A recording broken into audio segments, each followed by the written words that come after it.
Annyeong, assalamualaikum teman-teman.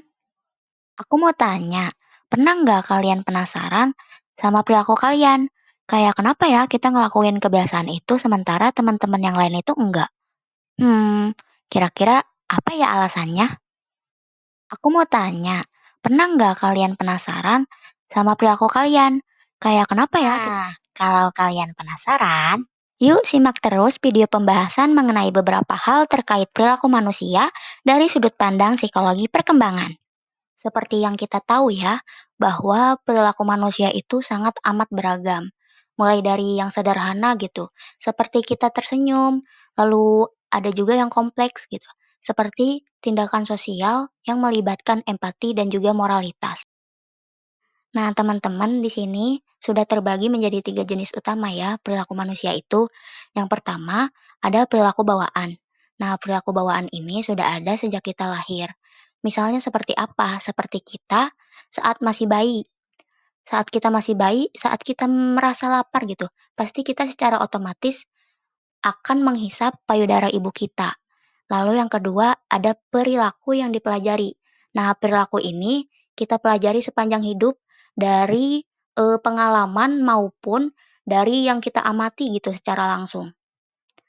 Contohnya seperti cara kita berinteraksi dengan orang lain gitu di lingkungan sekitar.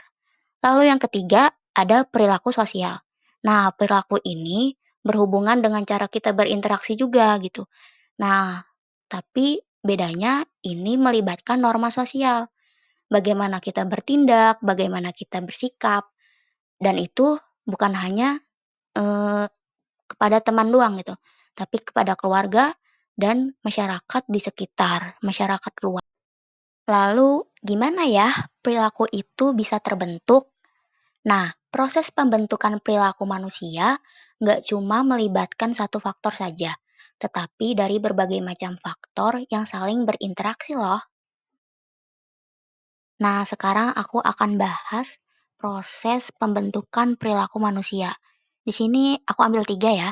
Yang pertama itu ada pembelajaran. Nah, dari proses pembelajaran itu, yang enggak kita lakuin semata-mata dari sekolah saja maupun dari kampus saja.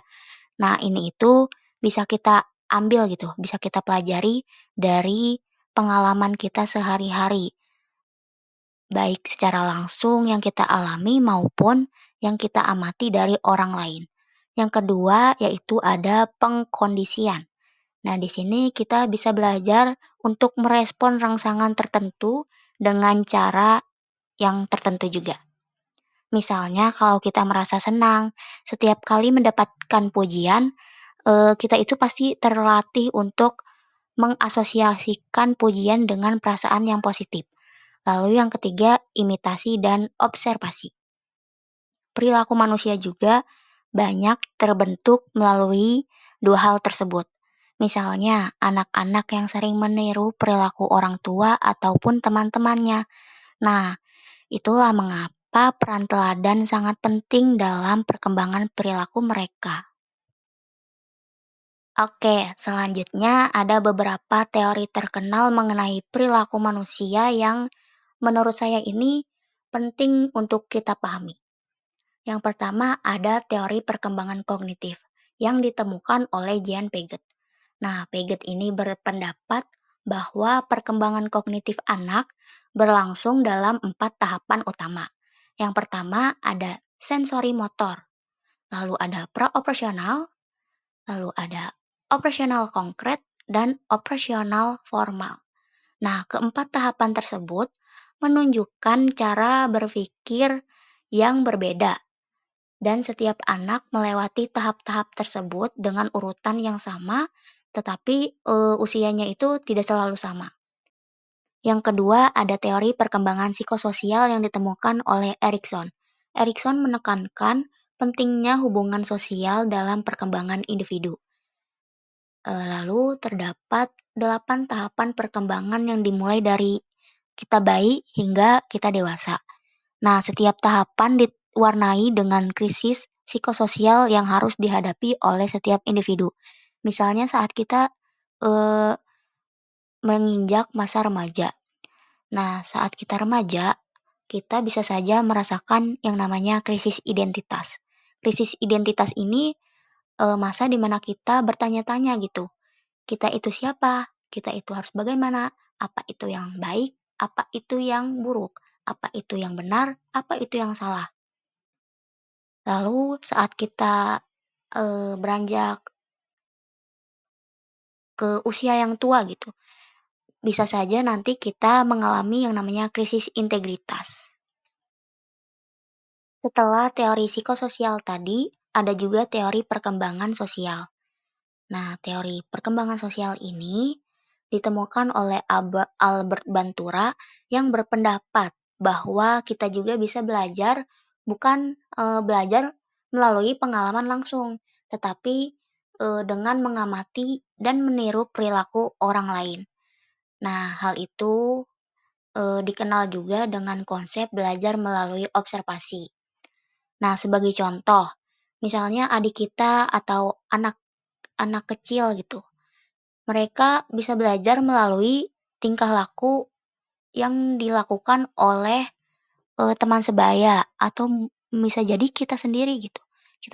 Kita sendiri sebagai orang yang akan dewasa.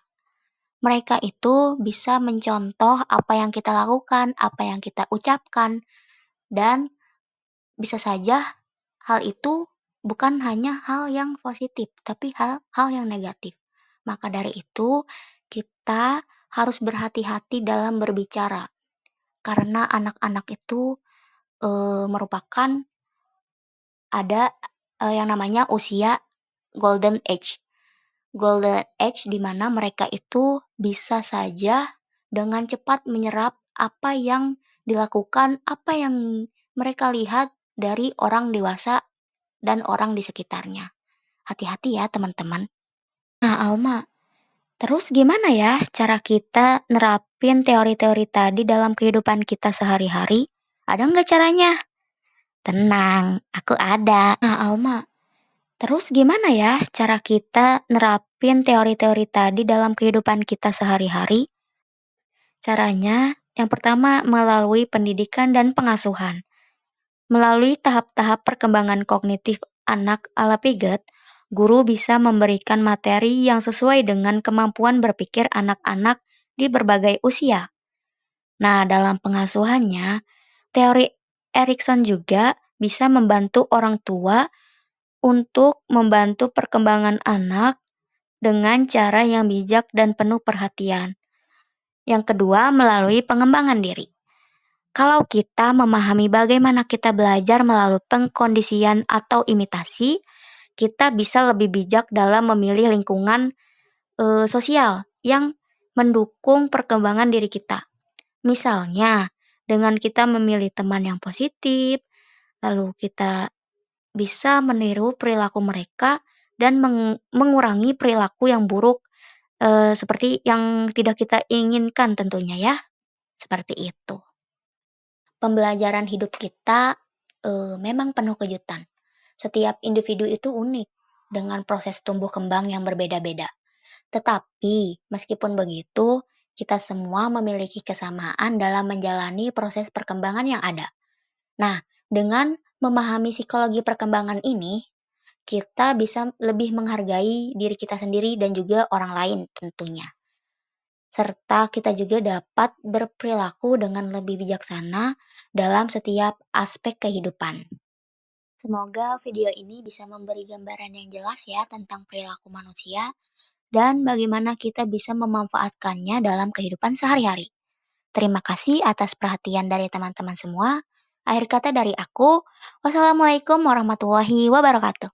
Annyeong! Jangan lupa untuk tekan tombol like-nya ya. Terima kasih.